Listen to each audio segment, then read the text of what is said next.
வணக்கம் மக்களே, welcome to தில்லையின் மர்மங்கள். ஒரு பெரிய அபார்ட்மெண்ட், ராத்திரி மணி 11:30, வெளியே இடி மின்னலோட மழை. இவ்வளோ பெரிய பில்டிங்ல ஒரே ஒரு லிப்டுக்குள்ள 3 பேர் மாட்டிக்க போறாங்கன்னு அவங்களுக்கே தெரியாது. முதல் ஆள் குமார், ஒரு ஐடி ப்ரொஃபஷனல்.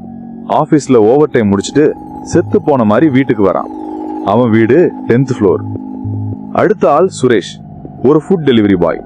மழையில நனைஞ்சுக்கிட்டே ஒரு டெலிவரி கொடுக்க 12th ஃப்ளோருக்கு போறான். மூணாவதா ஒரு பெரியவர், யாருன்னு தெரியல. லிப்ட் பக்கத்துல ஒரு மூலையில இருட்டுல நின்னுட்டு இருந்தாரு. அவரை யாரும் கவனிக்கல. மச்சான், 3 பேரும் ஒன்னா லிப்டுக்குள்ள போக போறாங்களா? எனக்கு இப்பவே ஏதோ தப்பா படுதுடா. 3 பேரும் உள்ள நுழையிறாங்க. குமாரும் சுரேஷும் உள்ள போனாங்க. அவங்களுக்கு பின்னாடியே அந்த பெரியவரும் மெதுவா நடந்து உள்ள வந்தாரு. லிப்ட் கதவு சாத்துச்சு. உள்ள ஒரு அமைதி. குமார் போனை பார்த்துட்டு இருந்தான்.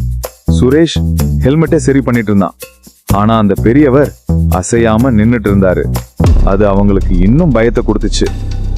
கரெக்டா 7th ஃப்ளோருக்கு போகும்போது கிர் டும் ஒரு பெரிய சத்தத்தோட லிப்ட் நின்னுடுச்சு.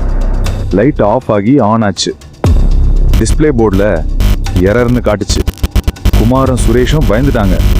டேய், வெளியில வாங்கடா, உள்ள மாட்டிக்காதீங்க. குமாரும் சுரேஷும் பதறிட்டு இருந்தாங்க. ஆனா அந்த பெரியவர் கொஞ்சம் கூட அசையாம அமைதியா நின்னுட்டு இருந்தாரு. அது அவங்களுக்கு இன்னும் பயத்தை கொடுத்துச்சு. திடீர்னு டும் லிப்டோட மெயின் லைட்டும் ஆஃப் ஆயிடுச்சு. உள்ள இப்போ முட்டா இருட்டு.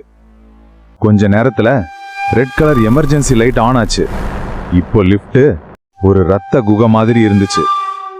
லிப்ட் உள்ள ஏசி கூட இல்ல. ஆனா ஜில்லுன்னு ஒரு குளிர் காத்து வீச ஆரம்பிச்சது. சுரேஷ்க்கு பல்லுலாம் டக் டக்குன்னு அடிச்சுக்குச்சு. அதுக்கப்புறம் ஒரு கொடூரமான வாடை, ஏதோ அழுகி போன பிணத்தோட வாடை லிப்ட் ஃபுல்லா பரவுச்சு. ஐயோ மச்சான், எனக்கு பயமா இருக்குடா, சீக்கிரம் வெளியே போங்கடா.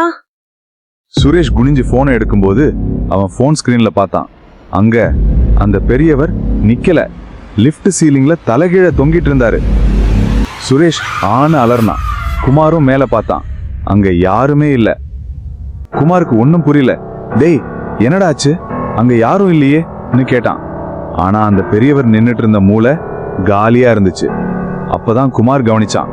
அந்த பெரியவர் நின்னுட்டு இருந்த சுவர்ல கிர்ன்னு யாரோ கீர்ன மாதிரி நீளமான கீறல்கள் இருந்துச்சு. டேய் குமார், உனக்கு பின்னாடி இல்லடா, சுரேஷ்க்கு பின்னாடி பாருடா. குமார் டார்ச்சை திருப்பினான். அங்க அந்த பெரியவர் நின்னுட்டு இருந்தாரு.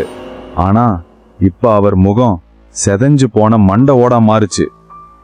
அது கிருன்னு கத்திக்கிட்டே அவங்க மேல பாஞ்சிச்சு. அது கரெக்டா அந்த நேரத்துல லிப்ட் லைட்ஸ் டும்னு ஆன் ஆச்சு. லிப்ட் நார்மலா மூவ் ஆக ஆரம்பிச்சது. ஆனா அந்த பெரியவர் காணாம போயிட்டாரு.